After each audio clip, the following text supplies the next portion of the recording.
Pada video kali ini akan dijelaskan mengenai definisi operasi elementer yang ketiga, yaitu menambahkan baris ke I dengan K kali baris ke J dengan K adalah konstanta yang tidak sama dengan 0. Perlu diperhatikan bahwa di sini adalah menambahkan, bukan mengurangi ya, tapi menambahkan. Sehingga nanti operasi yang diterima adalah penjumlahan plus plus plus gitu ya. Contohnya misalnya saja kita ambil yang akan dioperasikan elementer, misalnya baris 1 misalnya akan kita tambahkan dengan 2 kali baris 2 misalnya gitu ya. Operasi elementer yaitu baris 1 tambah 2 baris 2. Cara perhitungannya, baris satunya kita tulis dulu. Baris satunya ada 1, 2, 3. Gini ya. Ditambah 2. Gini. Baris 1 tambah 2 baris 2 gitu. Baris 2-nya adalah 4, 5, 6. Sehingga diperoleh. Perlu diperhatikan kalau ada penjumlahan dan perkalian, yang dikerjakan dulu adalah perkalian. Berarti ini tetap seperti ini dulu. Gini ya. Selanjutnya 2 kali 4, 8. 2 kali 5, 10. 2 kali 6, 12. Kita jumlahkan sehingga didapat 1 tambah 8 berarti 9. 2 tambah 10 berarti 12. Dan yang terakhir 3 tambah 12 adalah 15.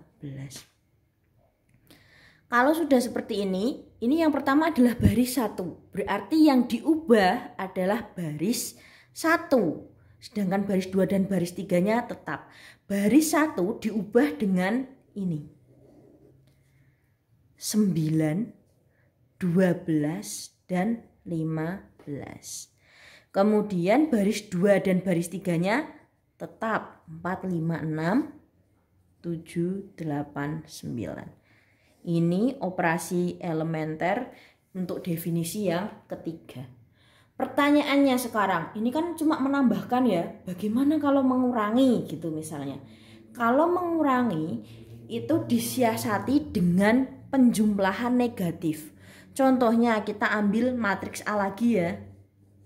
Dengan anggota 1, 2, 3, 4, 5, 6, 7, 8, 9. Misalnya yang kita hendaki adalah B1 dikurangi B2, misalnya saja seperti itu. Nah, supaya kita bisa mengoperasikan B1 dikurangi B2, maka operasi yang elementer yang kita tuliskan yaitu B1, karena ini menambahkan otomatis harus plus. Karena yang diinginkan B1 kurangi B2 ya, berarti plusnya min B2. Nah, ini kalau mau menuliskan pengurangan. Secara tidak langsung ini otomatis dikurangi, tetapi karena sesuai dengan definisi operasi elementernya tidak ada pengurangan ya, hanya penambahan, maka pengurangan itu disiasati sebagai penjumlahan negatif. Itu. Sehingga dalam kasus ini kita hitung lagi baris satunya kali ini 1, 2, 3. Ditambah semua. Minus, minus, minus. Baris 2-nya adalah 4, 5, 6. Sehingga 1, nah ini kan 1 plus ketemu min ya. Nah, ini secara tidak langsung adalah pengurangan. Pengurangannya disiasati dengan penjumlahan negatif gitu ya. 1 dikurangi 4, negatif 3. 1 kurangi 5, negatif 4. 3 kurangi 6, negatif 3 juga. Sehingga dari operasi elementer diperoleh bahwa matriksnya berubah menjadi baris pertamanya berubah ya menjadi ini ya. Minus 3, minus 4, minus 3. Sedangkan baris 2, 3-nya tetap. Nah, ini hasil operasi elementer matriks A untuk kasus pengurangan. Pertanyaan lagi, kalau ini kan yang K-nya di belakang, apakah K-nya boleh di depan? Boleh, misalnya mau 2B1 ditambah 3B2 misalnya gitu ya. Ini boleh, ini termasuk operasi elementer. Misal lagi 2B1 ditambah min 3B3. Nah, ini juga termasuk operasi elementer. Untuk sementara karena kita bicara definisi, maka jika ada 2B1, misalnya ini tandanya min, B3 gini ya, ini akan saya salahkan dulu. Karena kita ngomongin definisi. Nanti kalau misalnya sudah lancar, mungkin sesuai kesepakatan diperbolehkan. Tetapi untuk kali ini jangan pakai minus dulu, tapi tetap pakai penjumlahan. Kalau ada minus berarti penjumlahan negatif. Gitu ya. Nah, dari sini itu penjelasan mengenai operasi elementer. Yang kita ambil adalah matriks A dengan barisnya 3, kolomnya 3, berarti matriks bujur sangkar. Perlu diketahui bahwa operasi elementer itu bukan punya matriks bujur sangkar saja. Tetapi jika ada matriks tidak bujur sangkar, itu pun bisa dilakukan operasi elementer. Asalkan definisinya terpenuhi. Definisi yang terpenuhi hanya 1, 2, dan 3.